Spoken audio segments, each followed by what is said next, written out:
What is going on, boys and girls? My name is Size, and today we're going to be looking at some new info on Biomutant here. Now, the clips and the info I'm going to show you are all from PewDiePie's live stream. If you guys want to watch the full live stream, I'll have the link in the description. But we got a lot of new info here. New info on like the UI, the world map, the perks. What do you call it? Special abilities for weapons and a lot of good info here. But obviously all rights and all that to go to him. That the clips I'm about to show you and all that. But let's get right into the clips and the info. So the first thing we got here from PewDiePie's live stream is, if you guys see, we have the menu screen. Like if you press start or escape on a keyboard or whatever you're playing, this is what's going to pop up. So you have the world map at the top. Up here, you have your gear at the bottom, where you can go look at your inventory, like your gear setup, your automation, which is your little pet. You have a system where you can save the game, load the game, look at your settings and all that, and quit if you want to quit the game. And then on the left, you have your character, which you look at your stats and all that good info. So let's get into the character screen here. So the first thing we have here is every time you level up, it will raise one of your attributes by 10. Additionally, you'll get 1 point to unlock skills in the Wangfu and perks menu. And we'll take a look at the Wangfu and perks menu here in a second. So as you can see, you can increase vitality, strength, intellect, charisma, agility, and luck by 10. You can choose one of those stats to increase. And if you look on the right here on intellect, intellect will go 10 to 20, and you can see the power and like the what do you call key energy and all that increase, and energy regen a little bit. So you can see the stats that are going to increase, how much it's going to increase, and so on and so forth before you put the actual point in and make your decision. So let's go and take a look at now the perks menu. Okay, so now we are in the Wangfu menu. So now you can select a category here, and you can unlock your first special attack. So as we can see, there's close combat, there's range combat, there's basic melee, there's basic ranged, maneuvers, and super Wangfu. So all of these are going to be your categories for special attacks that you can unlock. So once you go into a category, there'll be more subcategories to go into to put your points into, as we can take a look here. So here we can see the range combat category, and under here we have the subcategories. We have guns, dual-wield guns, rifles, automatic rifles, and shotguns. Now, each of these categories or subcategories will have additional special attacks that you can put points into to unlock.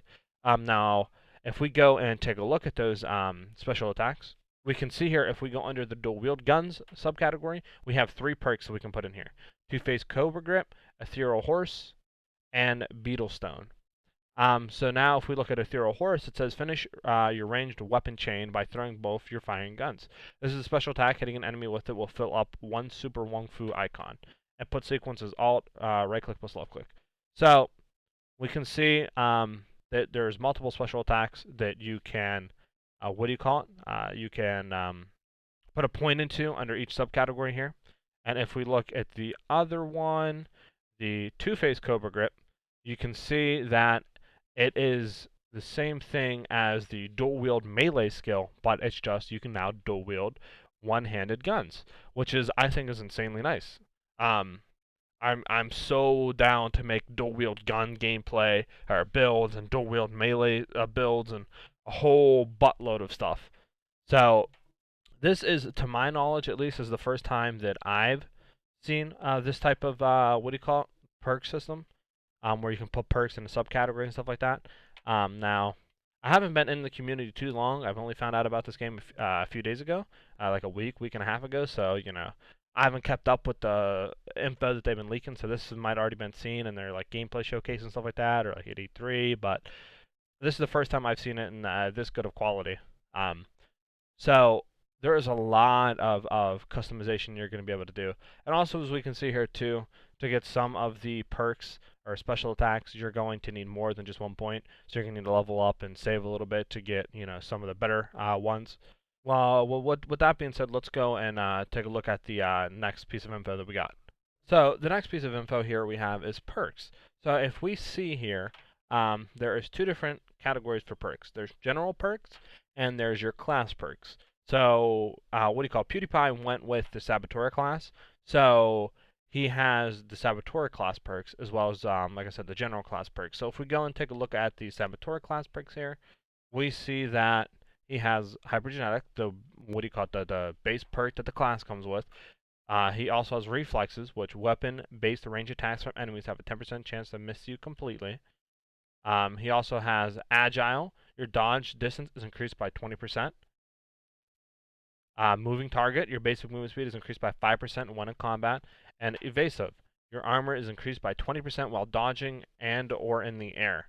So it looks like at least for Saboteur, you're going to have 5 class perks, and then you're going to have general perks.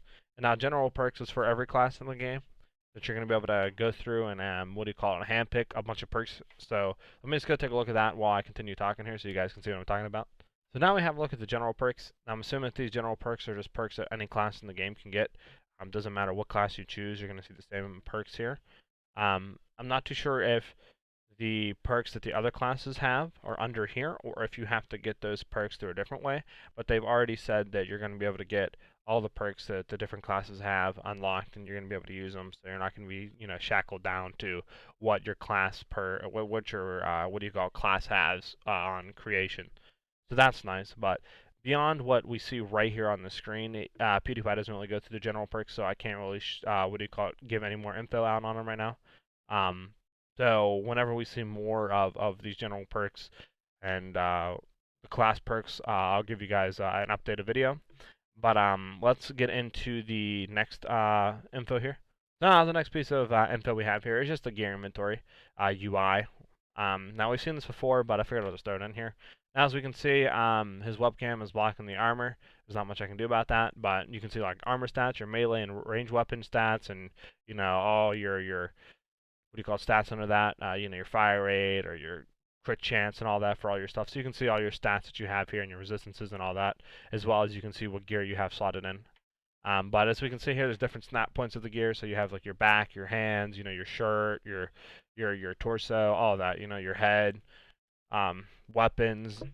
You have all that you can go into and what do you call it? and snap pieces of gear on and look through and stuff like that. Um, so that's cool. I think that's really really dope that the UI is like this, because not many games do UI like this. Most games are just kind of like an inventory based thing, like where you go in and it's just like, oh, you have a little like head icon, you know what I'm saying? So if you click on it, you put your helmet, and then you have like a little weapon icon, and you go click on the weapon icon, you choose your weapons. I like the way that they actually show your character here, so you can actually see the visual changes taking place when you equip different pieces of gear. So I think that that's actually really dope. I think that that's a different take, definitely on the UI system for equipping different gear, and I wish more games would take this system um, into their game and implement it.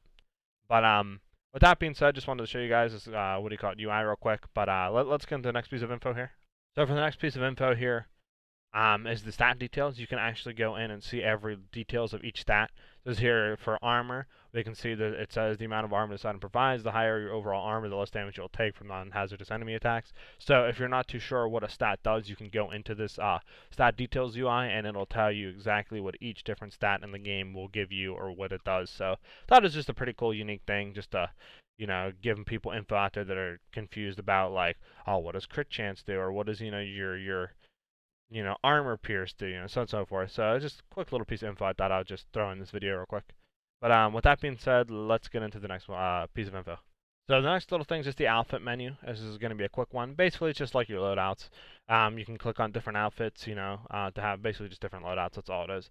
So you can go and select, like, just say you want to have a dual wield gun build, right, for slot 1, and then you want to be a dual wield sword build for slot 2.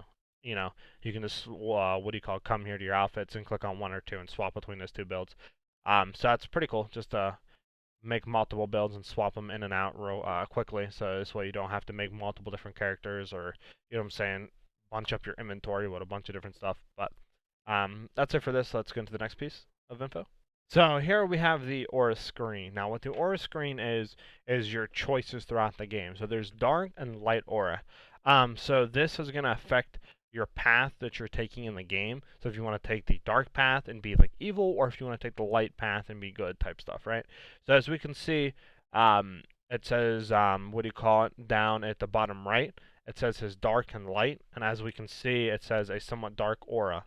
So he has chosen more dark paths than light paths. So he is leaning on the dark path right now. So you can kind of go in there and you can see what path you're leaning on depending on what choices that you made so far in the story. Also, one thing I wanted to point out, if you look at the bottom right, it says child aura. Now, when you're playing the game, you're going to have flashbacks to your childhood, like when you're going through dialogue, and you're going to be able to play through your childhood a little bit through different dialogue and stuff like that, and cutscenes and stuff like that. So that the what do you call it? Also depends on how characters will remember you throughout the game. So like the choices you make when you're a child will affect how characters remember you when you are approaching them when when you're not in those flashbacks and when you're not a child.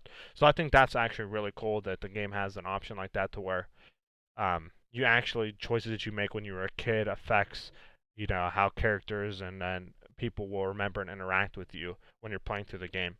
But also I wanted to point out is that your choices and interactions also can award you with side points, and that will be able to you'll be able to use side points to unlock powers at totems. And only certain type of powers it says can be unlocked if your aura is dark and if it's light. So that means that you're going to be able to have different playthroughs of the game and get different psi abilities or certain powers, I should say, um, depending on if you went dark or if you went light. So I think that is another good option of replayability to the game. So with that being said, and the auras, what do you call it, being done and talked about, let's go into the next piece of info here that we got. So this is the world map of the game that I wanted to point out. Now, PewDiePie doesn't give like a full overview of the world map, so I'm going to have to go from the dialogue at the start here. But as we can see, the world map is pretty big. So if we look here, this is one point. It goes to another point up top here. And then if we go in a little bit, it'll swap over to a different point in the map over here. And then it'll also swap over to a different point of the map over here. And then this is the middle portion of the map right here. And your whole story basically is trying to keep the tree of life alive, and you have these different things to do around the map, and like different corners that you saw are kind of like different main missions and stuff like that, and different things to unlock from the very beginning. So you don't really get to see a like zoomed out version of the world map, but you definitely get to kind of see the overall scale of the world map, and it's actually going to be really big. So you guys don't have to worry about the world map being small and being able to explore the whole thing in an hour or 2 to 3 hours. It's going to be pretty big to where it's gonna take you guys a good amount of time to get this thing fully explored. So with that being said, let's get into the next piece of info here.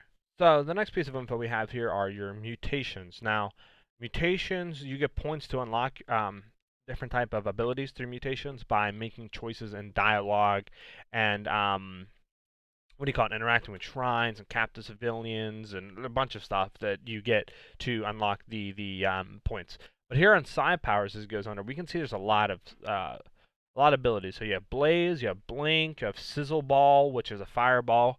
Aha, I told you guys from the, what do you call it, Mutations and Mounts videos that I did that there was going to be a fireball. There's a Freeze, a Levitate, a Telekinesis, a Kai Spark, or a Key Spark, sorry.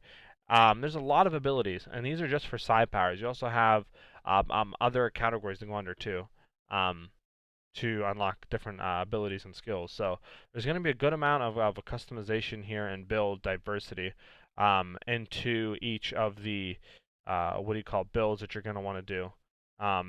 So there's definitely going to be a lot of stuff going on here through psi powers and mutations and all that good stuff. But I really like the way Blink is. Not gonna lie, I think definitely I'm gonna be running with Blink.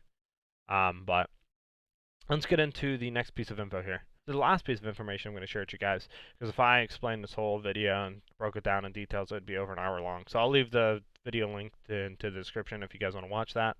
But we can actually modify existing weapons and armor. I didn't know that. I knew we could create new gear and armor and stuff like that and weapons, but I didn't know we could modify existing weapons and armor. That is honestly really cool. Because that means if gear is becoming, under leveled and not really useful anymore, we can go in and modify it and make it useful again, you know, and it's nice. It gives an incentive on exploring and finding weapons rather than just crafting, you know, your weapons and never kind of exploring the game and stuff like that. So I really like that option. But here we just have a little what do you call it, little thing at the crafting screen. I'll play it through real quick. So you basically just select a base type like we seen, which is, you know, handle, and there's a lot of different crafting materials here that you can go in under and, you know, choose a bunch of different stuff, you know, and handles, and you can see the damage and stat types that it gives, you know, the different increases and decreases and all that. And then once you're done, you know, you just craft it. That's it for this video, guys. You know, we had a lot of good information, like I said, and if you guys want to watch the full video, I'll leave it linked in the description, but I didn't want to make this video run too long and take up too much of your guys' time. But a lot of good info that we got from that live stream. And like I said, all rights and all that go to PewDiePie. He live streamed it. I just wanted to share it to you guys. Didn't get to watch the live stream. Um, but I'll be live streaming this game when it goes live. So if you guys are interested in watching me play the game, or you just want to ask me a question that you may have, I'll leave a link to my Twitch in the description. So make sure you go hit a follow on that so you can get notified when I go live. But with that being said, if you guys did find the video interesting, definitely make sure you hit that subscribe button to get notified when I upload another video. And hit that like button too if you guys liked the video. But that's all for this video, guys. I'll see you guys in the next video, and have a great rest of your day. Peace.